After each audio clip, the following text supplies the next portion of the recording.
Niyə İmam Hüseynə aleyhissalam yas saxlayırıq? Bunun bir neçə səbəbi var.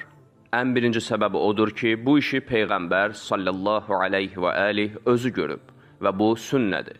Peyğəmbər də hələ İmam Hüseyn aleyhissalam uşaq ikən baş verəcək hadisəni yada salaraq bir neçə dəfə şiddətlə ağlayıb. İndi təsəvvür edin, o hadisələr baş verəndə nə hiss edərdi? Eləcə də Həzrəti Əli aleyhissalam bu hadisəni yada salır və ağlayır. Əli ilə Siffin döyüşünə gedirdik. Neynəva deyilən yerə çatanda Əli şiddətlə ağladı və gözündən axan yaşlar yeri islatdı. Sonra dedi: "Ey Əba Əbdillah, Fərat çayı kənarında səbirli ol. Səbirli ol, ey Əba Əbdillah." Nə baş verdiyini soruşanda İmam Əli dedi: "Bir gün Rasulullahın sallallahu aleyhi və aleyh yanına getdim və ağladığını görüb soruşdum. Ey Allahın Rəsulu, niyə ağlayırsan? Səni ağladan nədir? Yoxsa kimsə səni qəzəbləndirib?" Buyurdu: "Xeyr, Cəbrail sən gəlməzdən biraz əvvəl buradaydı və Hüseynin Fərat çayının yanında şəhid olacağını xəbər verdi." Daha sonra Peyğəmbər buyurdu: "Cəbrail mənə onun türbətini görmək istəyirsən?" deyə soruşdu. "Bəli," dedim. O da əlini uzatdı və mənə bir ovuc torpaq verdi. Bax, bu səbəbdən ağlayıram. Allah Cəbrail aleyhissalam vasitəsilə niyə bu məsələni dəfələrlə Peyğəmbərin yadına salıb ağladır? Ümmül Fəzl dedi: "Fatimə dünyaya bir övlad gətirdi və mən o uşağı qucağıma götürdüm. Bir gündə Peyğəmbərin xidmətinə yetişdim və qucağımda olan uşağı onun qucağına qoydum.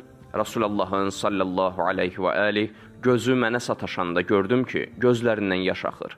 Dedim: "Ey Allahın Peyğəmbəri, atam anam sənə fəda olsun, nə olub?" Həzrət buyurdu: "Cəbrail mənim yanıma gəldi və mənə xəbər verdi ki, ümmətim bu uşağı qətlə yetirəcək."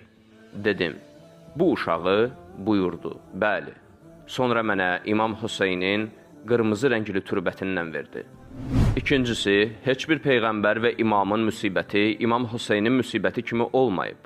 Aşura günü Hüseyni aleyhissalam öldürməklə ümumiyyətlə Peyğəmbərin nəslinə qarşı soyqırımı həyata keçirib nəslini kəsmək istədilər. İmam Hüseyndən əvvəlki və sonraki imamlar da aleyhimussalam etiraf edirdi ki, heç bir gün Aşura günü kimi müsibətli deyil. Bir gün İmam Hüseyin qardaşı İmam Həsənin aleyhimussalam yanına getdi və ona baxıb ağladı. İmam Həsən belə buyurdu: "Ey Əba Əbdillah, niyə ağlayırsan?" İmam Hüseyin onun cavabında belə dedi: "Sənin başına gətirilən bu müsibətə ağlayıram." İmam Həsən buyurdu ki, "Məni zəhərlədilər, amma sənin şəhadət gününün çətinliyi kimi heç bir gün ola bilməz." Üçüncüsü, İmam Hüseynin şəhid olmasından sonra bəzi qeyri-adi hadisələr baş verib ki, müsibətin böyüklüyünü göstərir. Ümmü Sələmə dedi: "Cinlərin Hüseyn bin Əliyə aleyhissalam ağladığını eşitdim." Ümmü Həkimədən belə dediyi nəql edilir: "Hüseynin şəhid edildikdən sonra mən o vaxt balaca bir qız idim, göy üzü bir neçə gün qırmızı rəngdə qaldı. Hüseyn bin Əli öldürüldükdə Şamda hansı daşı qaldırırdılarsa altından qan axırdı. Allah kafir ümmət haqqında Quranda buyurur: Göy və yer onların arxasınca ağlamadı.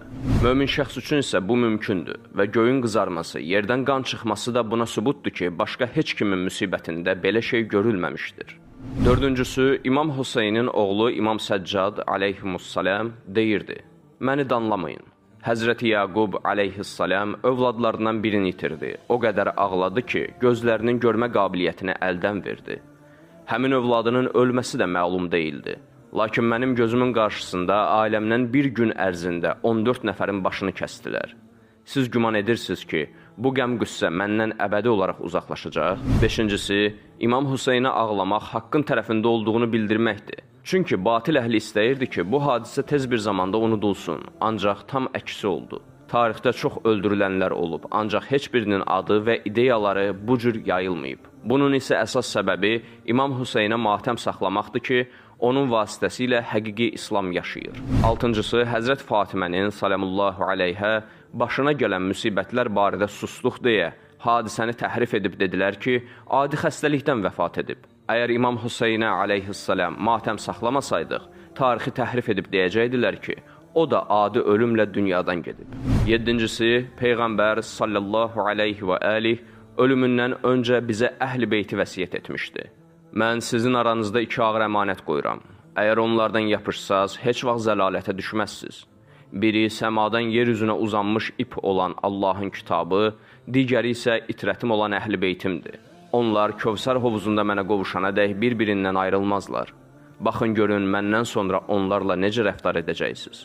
Əgər ümmət Peyğəmbərdən sonra əhl-i beytdən aleyhimussalam yapışıb hidayətə qovuşmaq əvəzinə onları qətlə yetirirsə, biz İmam Hüseynə yox, İslam dinini ağlayırıq.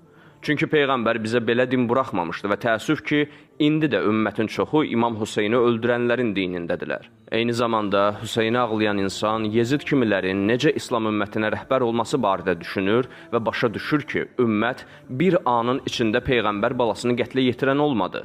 Bunun səbəbkarları və cürətləndirənləri var. Beləliklə, bu həm də haqq dini batil dindən ayırt edir. 8-ci səbəb isə budur ki, bəzilər deyirlər ki, əzadarlığa ehtiyac yoxdur. Konferanslar, çıxışlar, kitablar kifayət edər. Ancaq bu müsibəti anlamaq üçün bunlar kifayət deyil. Bu məsələni hissi çatdıranda hamı başa düşür. Savadlı da, savadsız da, yaşlı da, cavan da. Ona görə də imamlarımız İmam Hüseyn üçün aleyhimussalam ağlamağa və ağlatmağa təşviq ediblər. Allah Rəsulü sallallahu aleyhi və aleyh buyurub, möminlərin qəlbində Hüseynin qətlinə görə bir hərarət vardır ki, heç vaxt soymayacaq.